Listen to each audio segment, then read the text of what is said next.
Okay guys, para di na kayo mahirapan pa or di na ninyo kailangan magbayad pa sa ibang tao para gumawa ng calling card nyo. Ito, papakita ko sa inyo kung paano gawin yan. Punta lang kayo sa file. Make sure may Photoshop kayo. Kahit anong version naman, okay lang yan. Similar naman sila eh. So go to file, then you customize natin yung size ng calling card. Go to inches, tapos 3.5 sa width, then sa height 2 inches, click OK. So yan yung magiging actual size ng calling card natin. Then dito sa lower side, sa right side, dito click nyo yung new layer. Once na click nyo yung new layer, pumunta kayo dito sa left side, sa taas, then right click.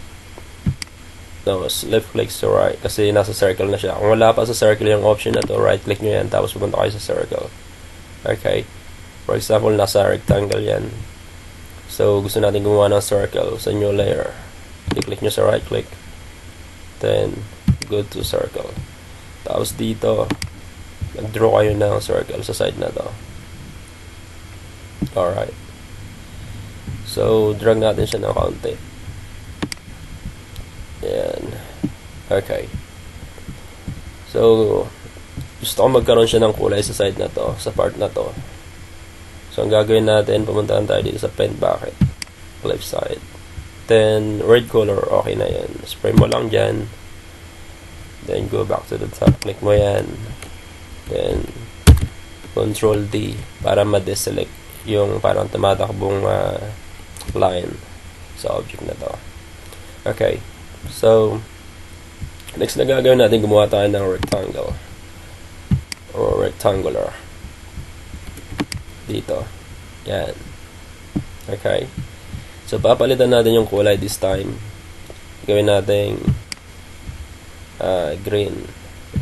Ayan. Makita nyo green na doon, diba? Tapos, pen bucket ulit, spray. Control D to deselect. Okay, again, gumawa tayo ng another rectangular, palit ng palit. Palitan natin yung kulay. Gawin natin, naman magandang kulay tabi dyan, black. Okay. Right. Then, pen bucket. Okay, deselect, Control D. And lastly, another rectangular. Gawin natin, let's say, pula, red ulit. That red. Okay. Spray. Deselect. Right, okay. So, for example, yan yung layout natin. Yan yung style ng calling card. So, basically, kahit ano naman yung nasa isip nyo, kung mag-create kayo ng kahit na ano, hindi ko sinasabi na gawin nyo to, gawin nyo yan. Pinapakita ko lang sa inyo yung para magkaroon kayo ng idea. So, lagyan natin ng pangalan yung calling card natin. Make sure nasa size 10, I think. Dapat black ink. Okay. Sleek Hair Studio. Alright. So, drag natin yan papunta dito. Yan. Maaari mo siyang ilagay sa gitna yung pangalan. Diyan. Or, lalakayin mo siya ng bahagya. Show transform. Click mo lang sa show transform. Maaari mo na siyang i-drag yan. Tapos, drag mo dito sa gilid. Lalaki na siya, di ba? Yan. Apply. Yan. Or lagay mo dyan bandang taas. Diba? Pero sa akin dito ko siya ilalagay sa gilid. Just for tutorial reasons. Okay. Ano ba ito? Hirap gumawa ng walang mouse. So, nag-stack up kasi yung keyboard ko. Kaya medyo di agad gumagana. And drag to the left side. Yo. Yan. Ganyan. Okay. So, lalagay natin yung pangalan. Pangalan mo. Let's say, JC Gajarian. Right. Okay, lalagay natin dyan. Yan. Tapos, lalagay mo sa baba kung anong position mo. Hairstylist. Okay. Can be anything to maaring maging manager to or assistant manager or CEO. Conforme sa client na nagpapagawa sa inyo. So, yeah. So, kung sa tingin nyo, gitna na siya, maaari nyo nang ilagay yung address nyo sa baba. So, let's say, dito natin ilagay yung address nyo. Address. Oops. Okay. First street.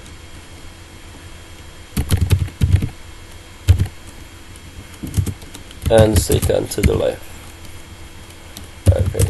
To the left. Right at the end. Okay. So, yan. Once nalagyan nyo na yan, at sumobra. So, should transform ulit. Kailangan nakatik yun para ma-adjust nyo yung laki ng text. At drag down dito. Okay. Right. Once okay na yan, kung sa palagay nyo okay na yung laki niya, click OK. May transform. Yan. So, ilalagay natin dito yung mobile number nyo. Mobile number. Oops, mobile na rin yan. Okay, mobile. Right. 0900.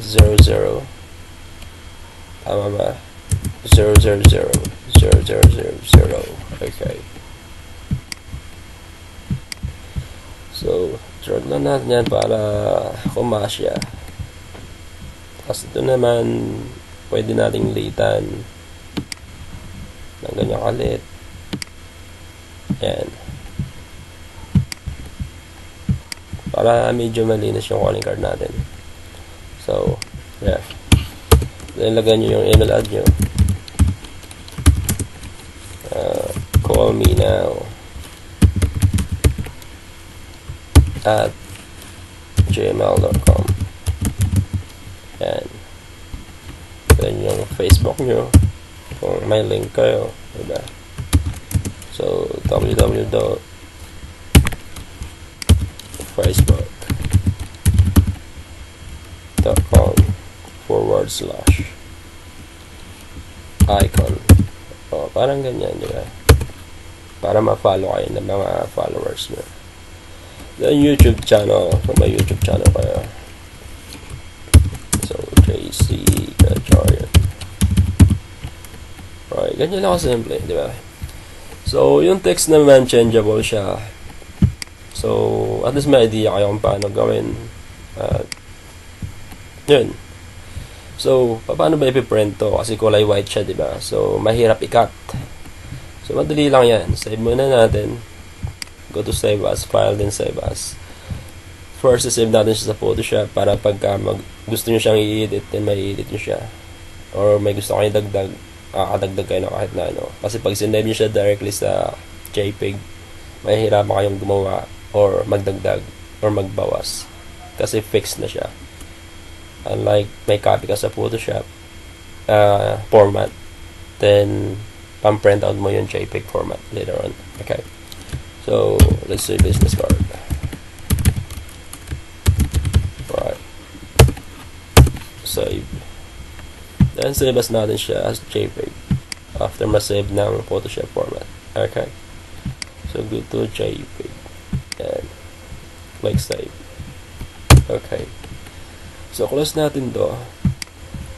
Then, hanapin natin yung buksan natin yung business card JPEG. Ito. Right. So, ilalagay natin ngayon yan sa go to file, then new sa A4 paper. go to international, tapos sa A4, click OK, tapos kukopyahin natin siya para mailipat natin siya doon sa A4 para yun ang ipiprint natin. So Control A, Control C, and Control V. Right. So yan na, okay. So tingnan natin kung naka-snap yung ayan, naka-snap yung settings natin. Zoom in natin na kaunti para makita natin siya. Right. Okay, maingay yung aso ng kapitbahay. Sana di nyo naririnig yun kasi maiirita kayo. Oops. Gara talaga nung walang mouse, sumusobra. Okay. So yan. So since white siya at white din yung background ng calling card, di mo makikita kung saan ka mag-start sa pagpuputol mo later on kung wala kang machine na pangkat, mahihirapan ka. So yung gawin natin, punta tayo sa layer and then layer style, tapos go to stroke. So stroke, type 2 dito sa size, and then okay. Gaya na nakikita nyo, meron na kayong guide kung saan nyo ikakat yung how do you call it, yung calling card. Okay, so minus natin yan. And oops, sobrang naman yata ang limita.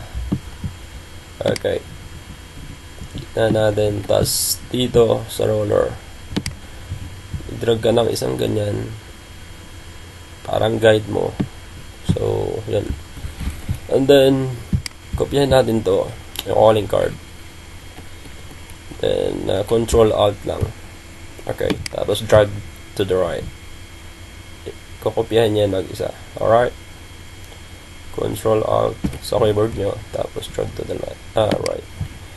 So the same thing, ganun lang, Control Alt lang, tapos drag down and drag to the right. Alright, so yan.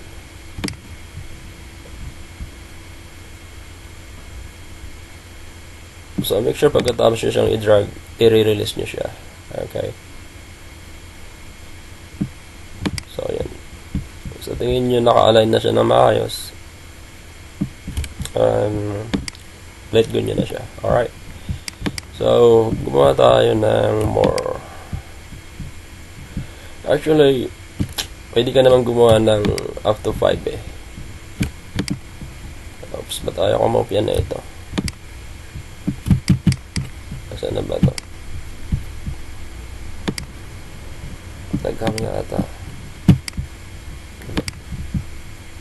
Okay, sorry. Ayan.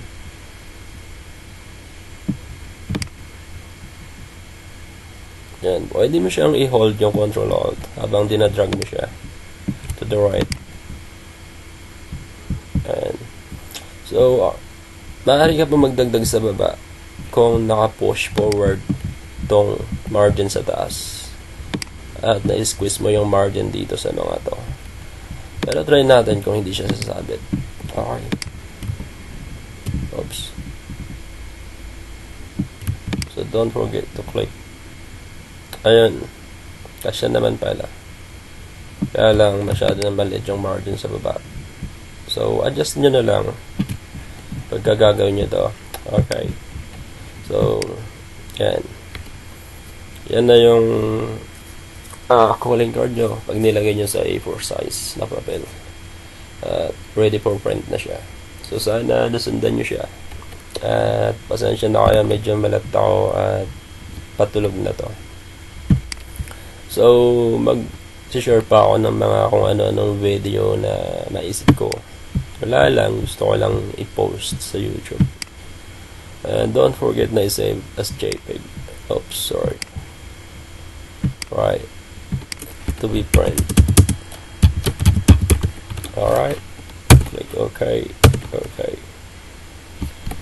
So, yun lang. Sana nasundan nyo. Don't forget to like. Adios.